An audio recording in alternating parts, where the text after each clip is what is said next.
Mayroon pa kaming napaluak na another mini Cebu laboratory sa loob ng Green Heights subdivision. Sa apartel, ito nila yung second floor nila as Cebu laboratory. Sino ang may-ari? Michael Yang pa rin.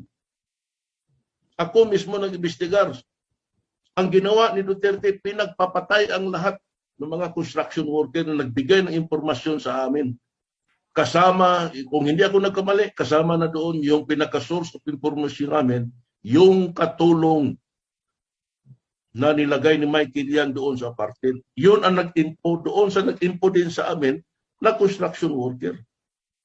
Ito si Sane Binaventura ang nagbigay lahat ng impormasyon sa Duterte. Pinatay nila. Nung pinatay yung mga construction worker ni Binlaot ng kanyang grupo, nandoon si Sami Oy, personal. Nakita ko. Pati yung Chinese na babae na kunwari hinold up daw siya ng mga construction worker worth 10 million pesos. Hindi totoo yun. Senaryo na lang yun ni Mayor. When in fact,